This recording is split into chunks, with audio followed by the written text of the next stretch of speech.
Nagsisimula ang pelikula noong 3002 BC kung saan sinubukan ng mandirigmang si Ashwatthama na patayin ang hindi pa isinilang na anak ng isang prinsesa sa larangan ng digmaan. Si Lord Krishna ay namagitan, pinigilan siya at pinarusahan si Ashwatthama sa pamamagitan ng pag-alis ng isang banal na hiyas mula sa kanyang noo, dahilan para siya ay mabuhay sa isang nabubulok na katawan. Maaari lamang ibalik ni Ashwatthama ang kanyang sarili sa pamamagitan ng pagprotekta sa babaeng magdadala ng ikasampung pagkakatawang tao ni Vishnu. Noong 2898 AD, ang mundo ay isang kaparangan, at ang mga tao ay may sakit at walang tubig. Ang huling nakaligtas na lungsod, ang Kashi, ay pinamumunuan ni Yasken, isang 200 taong gulang na lalaki na nakatira sa complex, isang lumulutang na megastructure na umuubos ng mga mapagkukunan ng planeta para sa mayayaman. Sa pagpasok ng mga tao sa lungsod, natulala sila sa kadakilaan nito. Dumating ang isang truck ng mga bilanggo, at kinukuha ng mga gwardya ang mga kababaihan. Kapag sinubukan ng isang ama na protektahan ang kanyang anak na babae, pinabagsak siya ng isang gwardya. Nakatakas si Raya, ngunit nahuli siya ni Rumi at dinala siya sa isang tagong lugar kung saan sila nagkita ni Lok. Nang maglaon, nakipag-video call sila kay Viran, na nag-aalala na baka magalit si Shambaulis sa kanilang mga ginawang aksyon.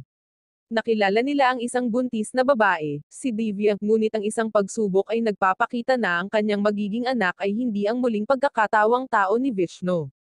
Biglang umatake ang mga raider, at sa kaguluhan, nabasag ang batong ginamit nila para sa pagsubok.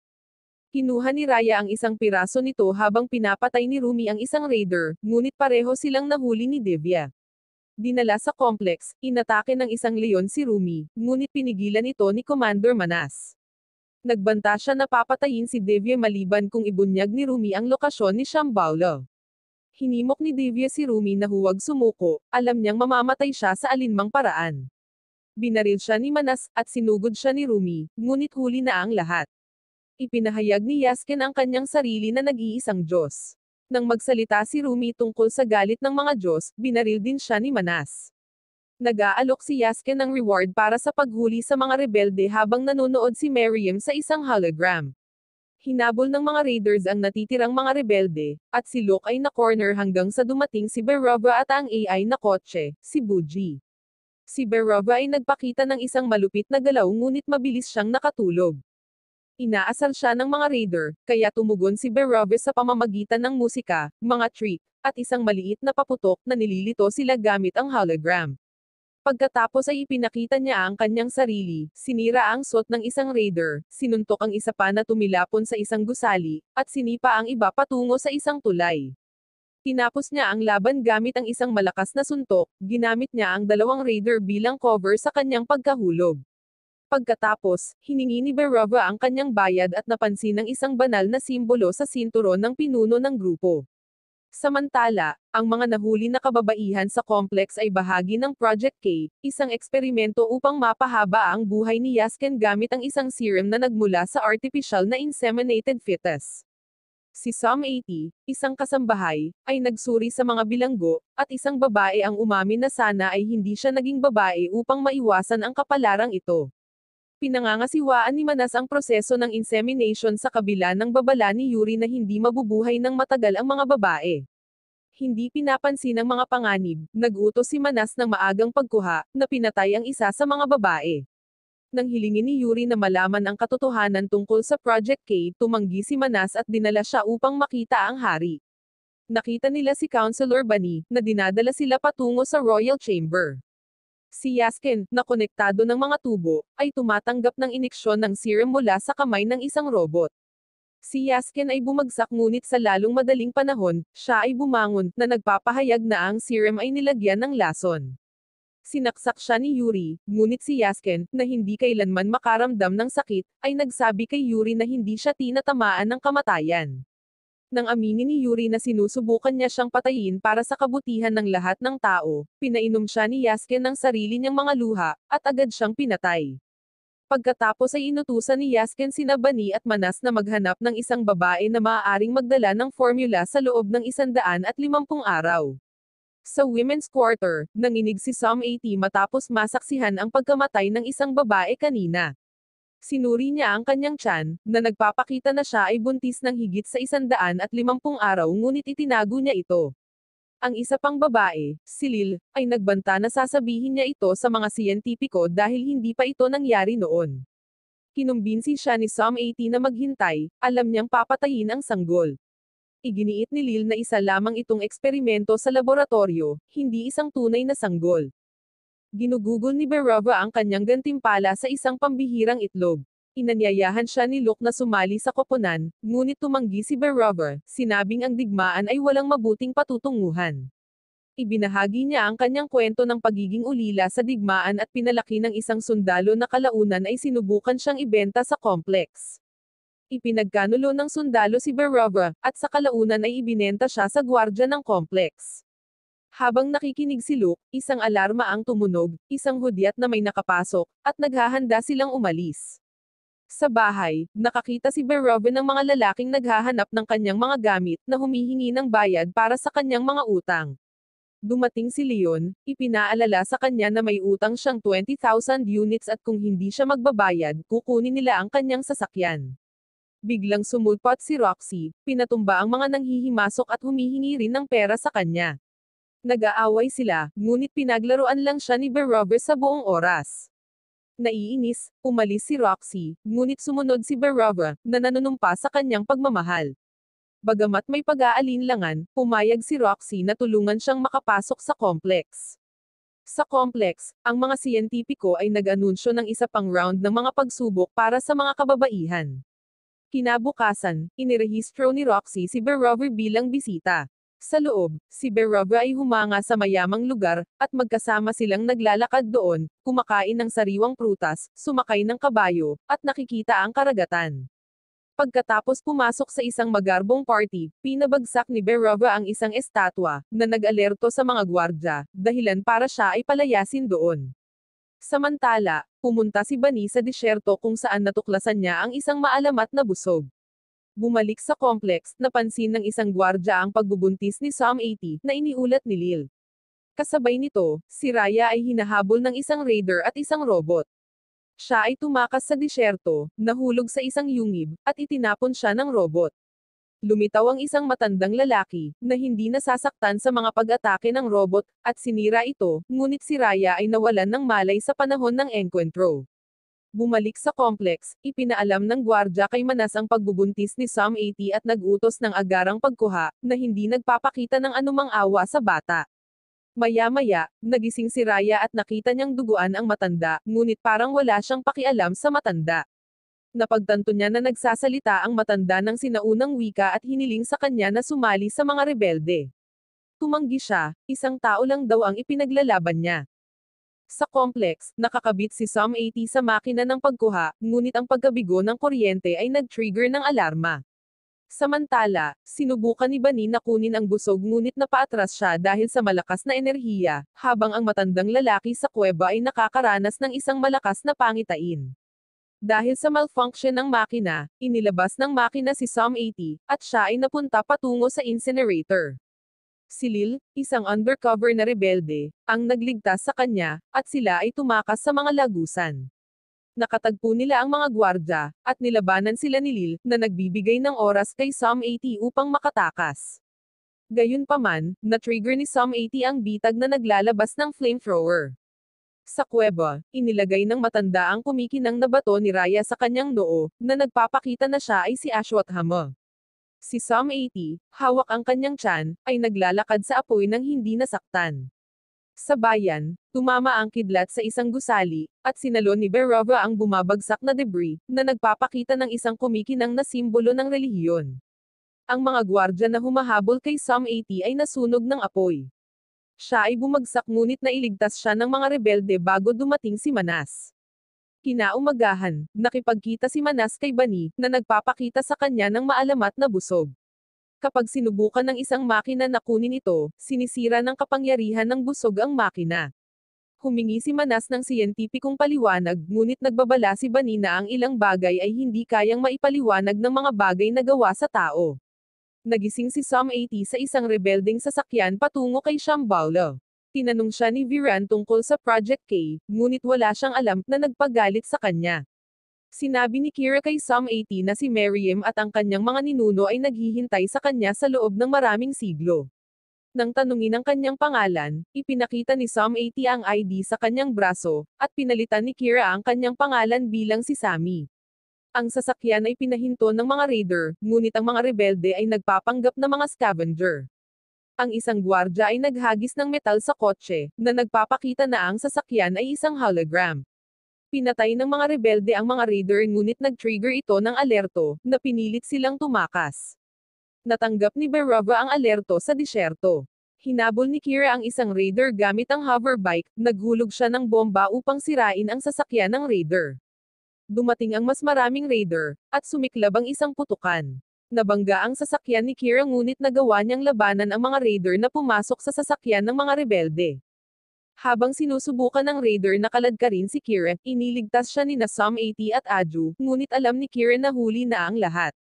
Isinakripisyo niya ang kanyang sarili sa pamamagitan ng pagpapasabog ng bomba para sirain ang sasakyan ng raider. Si Aju, heartbroken, ay iniulat ang pagkamatay ni Kira kay Viran. Samantala, hinabol si Berova ng isang debt collector na gustong kunin ang kanyang sasakyan. Nag-transform si Buji sa isang sasakyang panghimpapawid upang makatakas ngunit hindi gumagana, kaya bumagsak siya pabalik sa pagiging kotse. Hinahabol ng mga drone ang mga rebelde, na bumaril sa kanila. Ang isang drone ay bumagsak sa isang rebulto, at naputol ang isang kamay nito na humaharang sa kalsada. Pinalibutan ng mga raider ang kotse ng rebelde, at binaril si Aju. Tulad ng mga bagay na tila walang pag-asa, dumating si Raya kasama si Ashwatthama. Nagpaputok ang mga raiders, ngunit walang epekto ang kanilang mga armas. Ginagamit ni Ashwatthama ang kanyang lakas para sirain ang mga sandata at talunin ang mga raider sa loob ng ilang segundo. Pagkatapos ng labanan, lumuhad siya sa harap ni Sam 80, kinikilala siya bilang tagadala ng susunod na pagkakatawang tao ng Diyos. Pinaputukan sila ng isang raider, ngunit ginamit ni Ashwatthama ang metal bilang isang kalasag. Sumali si Berova sa laban, mabilis na pinabagsak ang mas maraming raider. Inihagis ni Ashwatthama si Berova sa lupa, dahilan para gumamit siya ng mga hologram upang malito si Ashwatthama. Gayunpaman, mabilis na nahanap ni Ashwatthama ang totoong Berova at dinaig siya. Sinubukan ni Berova na hulihin siya gamit ang posas, ngunit nakawala si Ashwatthama at pinasabog ang posas gamit ang kanyang kapangyarihan. Nagpatuloy ang laban, at muling nadaig ni Ashwatthama si Berova. Nang malapit na niyang tapusin siya, sinagasaan ni Buji si Ashwatthama, ngunit pinigilan niya ito gamit ang kanyang paa at sinira ang kotse. Tinangka ni Berova na pabagsakin ang tulay sa ibabaw ni Ashwatthama, ngunit nakatayo pa rin si Ashwatthama na hindi nasasaktan. Sinubukan ni Berova na bitagin siya gamit ang mga tanikala, ngunit hinihila ni Ashwatthama pababa ang gusali, sa wakas ay natalo siya. Nakarating sa complex ang balita ng pagbabalik ni Ashwatthama, at napagtanto ni Bani na totoo ang prophecy. Dapat nilang pigilan ang sanggol ni Sam 80 bago ang eclipse, kung hindi ay magkaroon ng panganib ang buhay ni Yaskin. Ang mga rebelde ay bumalik sa Shambhala kung saan sinalakay ni Ashwatthama ang mga gwardya hanggang sa pinigilan siya ni Viran, na nagpapaliwanag na sila ay mga kaalyado. Ang ilang mga rebelde ay nagdududa kung bakit si Sam 80 ang napili ng Diyos, ngunit nagsisimula itong umulan sa unang pagkakataon sa mga dekada, na nagpapatunay sa kanyang kahalagahan. Si Sam 80 ay itinuturing na parang reyna, at pinagpala siya ng mga matatanda.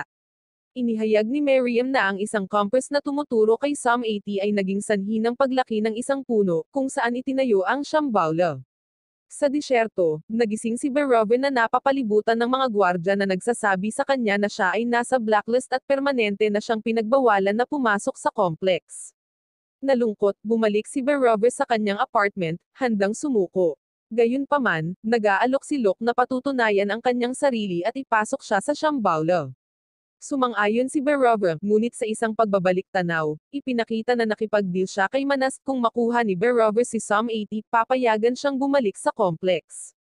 Sa Shambhala, ang mga rebelde ay nagdaos ng isang ritual upang parangalan ang kanilang kultura at magpaalam sa kanilang mga namatay na mandirigma.